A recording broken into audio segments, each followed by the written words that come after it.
Israel സൈന്യം ഗസയിൽ നരവേട്ട തുടരുന്നതിനിടയിലും തടവുകാരെയും ബന്ദികളുടെയും മൃതദേഹങ്ങൾ കൈമാറുന്ന പ്രക്രിയ തുടരുകയാണ്. ഇതിന്റെ ഭാഗമായി കഴിഞ്ഞ ദിവസം 5 ഫലസ്തീൻ തടവുകാരെ ഇസ്രായേൽ വിട്ടയച്ചു. വെടിനിർത്തൽ കരാറിന്റെ ഭാഗമായിട്ടാണ് ഈ മോചനം ഇപ്പോൾ സാധ്യമായിട്ടുള്ളത്. മോചിപ്പിക്കപ്പെട്ടവരിൽ 40 വയസ്സുള്ള ഉമർ രജബ്, 40 വയസ്സുള്ള മഹ്മൂദ് അൽ ഷെയ്ഖ്, 58 വയസ്സുള്ള മഹ്മൂദ് അഷൂർ, 22 വയസ്സുള്ള മഹ്മൂദ് അബു അൽ ഖാസ്, 30 വയസ്സുള്ള ഖലീദ് സിയാം എന്നിവരാണ് ഉൾപ്പെടുന്നത്. എന്നാൽ ഈ കൈമാറ്റങ്ങൾക്കിടയിലും വെടിനിർത്തൽ കരാർ ലംഘിച്ചുകൊണ്ട് ഇസ്രായേൽ ഗസയിൽ ആക്രമണം തുടരുന്നത് സ്ഥിതിഗതികൾ കൂടുതൽ വഷളാക്കുകയാണ്.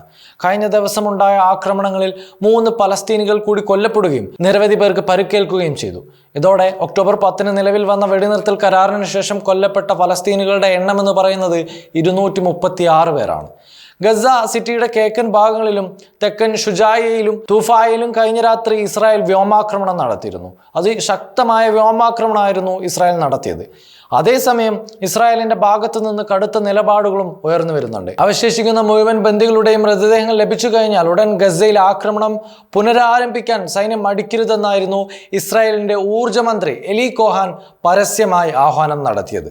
അതോടൊപ്പം ഗസയിലേക്കുള്ള സഹായ വിതരണത്തിന് കടുത്ത നിയന്ത്രണം ഏർപ്പെടുത്തണമെന്നും മന്ത്രി ആവശ്യപ്പെട്ടിരുന്നു. ഇത് വെടിനിർത്തൽ കരാറിന് ശേഷമുള്ള ഒരു പ്രസ്താവനയാണ് എന്നുള്ളത് ഓർക്കേണ്ടതുണ്ട്. ബന്ദികളുടെ മൃതദേഹങ്ങൾ കണ്ടെത്താനുള്ള ശ്രമങ്ങൾ ഹമാസും ഊർജിതമാക്കിയിട്ടുണ്ട്. ഈജിപ്തിന്റെയും റെഡ് ക്രോസിന്റെയും സഹായത്തോടെയാണ് തിരച്ചിൽ പുരോഗമിക്കുന്നത്. കഴിഞ്ഞ ദിവസം തെക്കൻ ഗസയിലെ ഒരു തുരങ്കത്തിൽ കണ്ടെത്തിയ 3 ബന്ദികളുടെ മൃതദേഹങ്ങൾ ഉൾപ്പെടെ 20 ബന്ദികളുടെ മൃതദേഹങ്ങൾ ഹമാസ് ഇതുവരെ വിട്ടു നൽകിയിട്ടുണ്ട്. ഇനിയും 8 പേരുടെ മൃതദേഹങ്ങൾ ലഭിക്കാനുമുണ്ട്.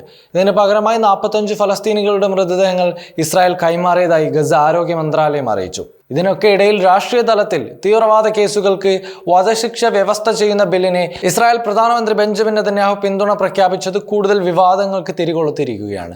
പുതിയ നടപടിയെ വംശഹത്യാ പദ്ധതിയുടെ തുടർച്ചയായിട്ടാണ് പലരും ആരോപിക്കുന്നത്. പുതിയ നിയമനീക്കം സംഘർഷം കൂടുതൽ ആളിക്കത്തിക്കാൻ സാധ്യതയുണ്ട് എന്നതാണ് വിദഗ്ധർ പോലും അഭിപ്രായപ്പെടുന്നത്.